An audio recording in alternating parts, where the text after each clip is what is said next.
Welcome to High School Corner, home of the Stratton Eagles, which is brought to you by the Lake Placid Football Dynasty. I'm Mark Laser One, and welcome back.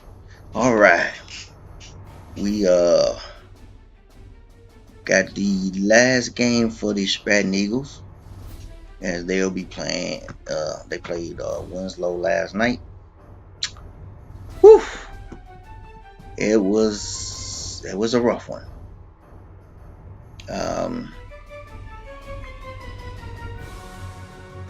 It was never close. I mean, it wasn't close from the beginning to the end.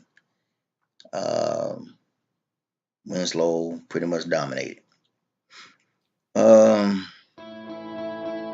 but we did change up on our uniforms. They wore the Eagles wore their alternate uniforms with the greenish pants and the white helmets, I believe. So it was nice to see them change it up a little bit. But whew, Coach Parker got a lot of work to do during the off season.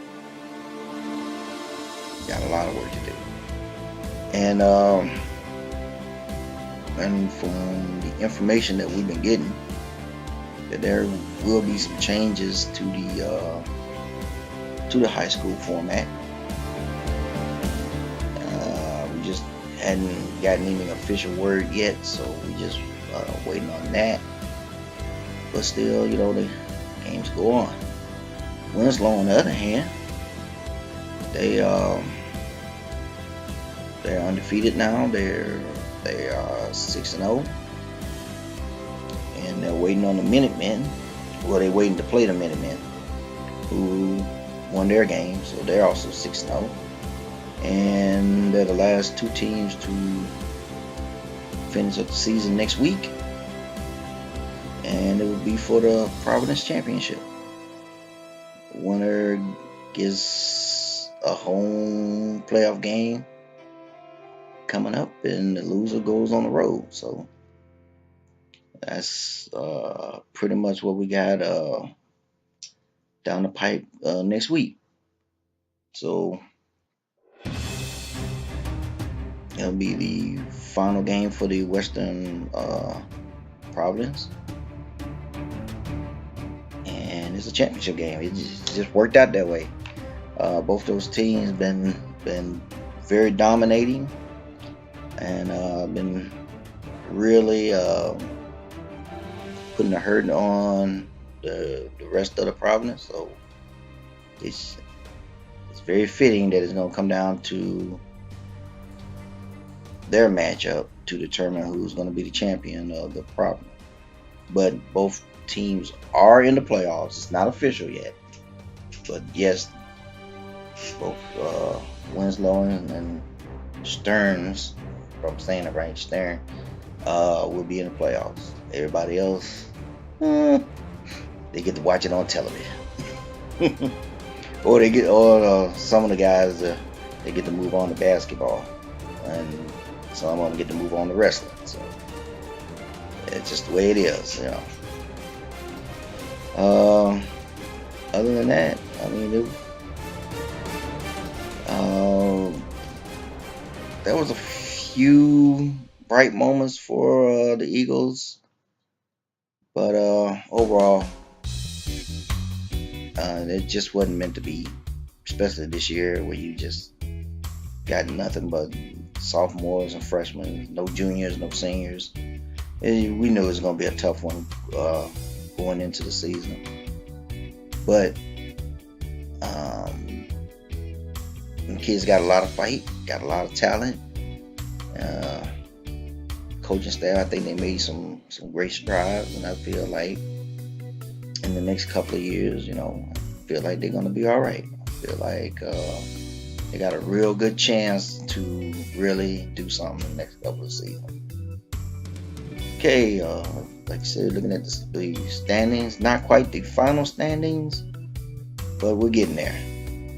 Now, in the Northeast Providence, we did have well, I guess you would call it an unofficial championship game between the two undefeated teams to see who would most likely going to be crowned the Providence champion next week when they finish out the season.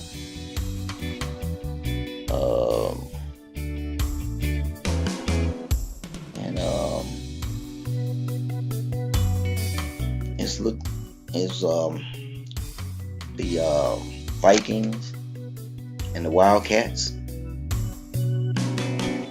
and these teams got two great quarterbacks in this game. Gore for the Vikings and Topper from the Wildcats.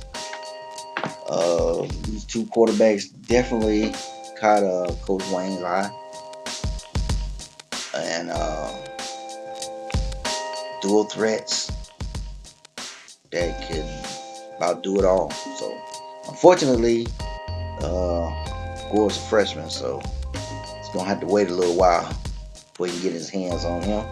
By that time, a lot of schools is gonna know this kid, so it's gonna be a big fight for that kid come his senior year. But hey, it's a great matchup. Both these teams are gonna be in the playoffs because I don't see the Wildcats losing next week, regardless. And even if they do, they pretty much own all the tiebreakers. So I don't see neither team not making it. It's just not official until the final game is played. So we will have a nice playoff setup for you.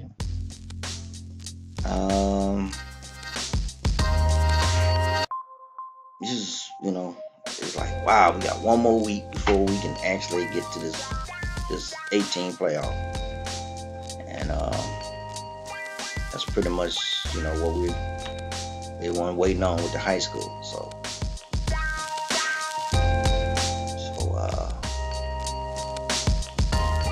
like I said, it was a great game. It got off to a great start. You had it was going back and forth for a minute, and then the Vikings started to play a little defense,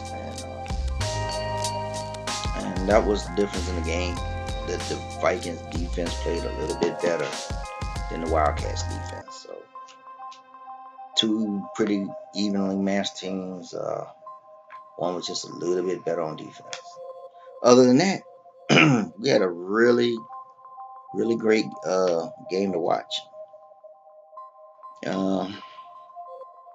Very engaging, a lot of excitement, a lot of offense, a lot of defense, a lot of running, a lot of passing. It was just a basic, balanced, fun game to watch. And that's been hard this season.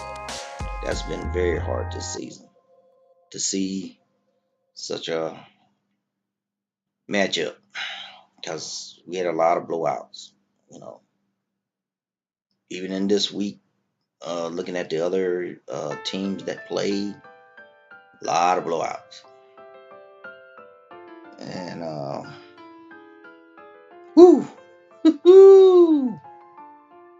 we talked about some 90s to nothing, 80s to nothing. So we had a lot of blowouts.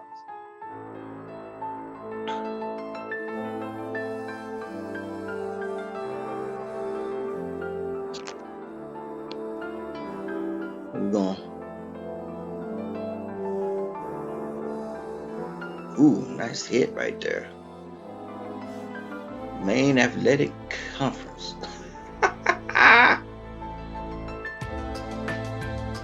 Look at that nice catch right there. Look at that nice hit. Ooh. We need to find out who number 30 is for the Wildcats.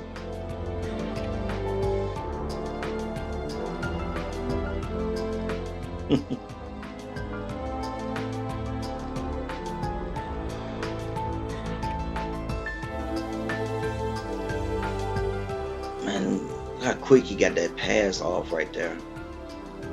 For a freshman, this guy is something else. You normally don't see that in a freshman quarterback, you know, high school or college. You don't even see that for a rookie coming into the pros.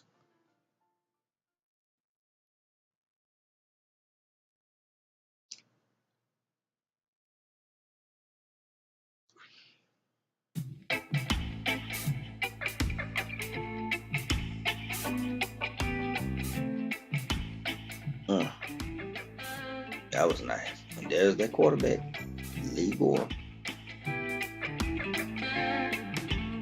He said, "Look at me. Look at this boy run. Touchdown." The 18-yard line.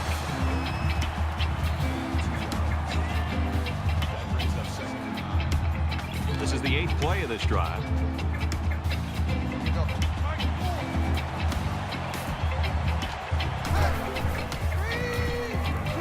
He's tackled right around the 18. Like I said, it was a close game, 21-18. So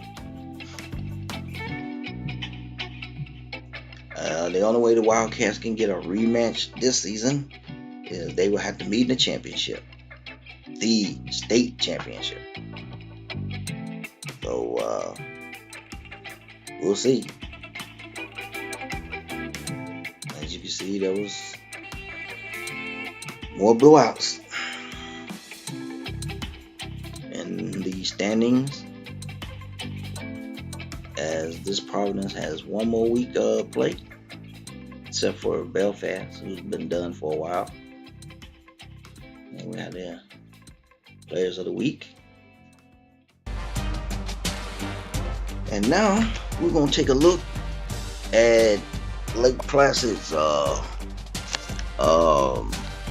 recruiting board, as Coach Wayne has added some more targets on the board. So we want to take a look at some of these new targets that he's looking at. He can't really do anything other than let them know that he's interested in them coming to Lake Placid right now because of the embargo, recruiting embargo. He was able to get this done before the deadline and letting them know that he was interested in them coming. So we just saw cornerback Lawrence here, and then looking at this wide receiver Matthews, this quarterback Smith from Connecticut, Rose, offensive tackle 6'6" from DC, Lewis, another offensive tackle from Hawaii. And you're going to see he went kind of big on Hawaii. This quarterback from Hawaii, Grant. Another quarterback from Hawaii, Anderson.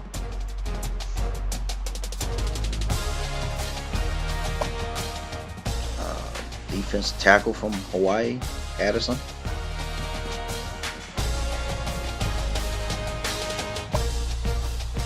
Richardson, offensive tackle 6'4" from Canada. Jacob Smith, outside linebacker from New Jersey. New Jersey is a pipeline state, so might have a shot at him. Roger Payne, outside linebacker from Pennsylvania.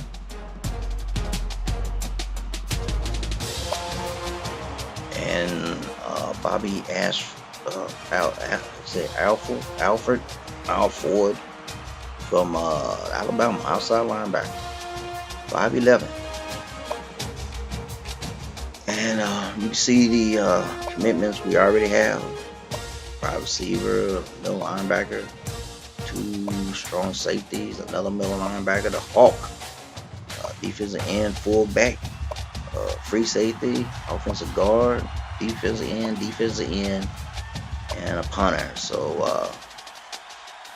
really heavy on defense and the interior line, offense and defensive line, real heavy there. Nick Williams has locked us out. So that's it. We still Hawkins is still in the running for the Heisman. And let's check out the upcoming conference championship game, the SEC. We have number 4 Tennessee against Ole Miss. ACC, we got Florida State against number 2 North Carolina. So that's looking like a good game there. In the pack, we got Oregon taking on UCLA. As me and my friend, we call them UCLA. UCLA. And in the Big Ten, you have Michigan taking on Wisconsin. Talking about not having a dog in that fight, but I think that's going to be a pretty good game. So that's it for this week in High School Corner. I want to thank you for watching, and we'll see you next episode. And you have a good one.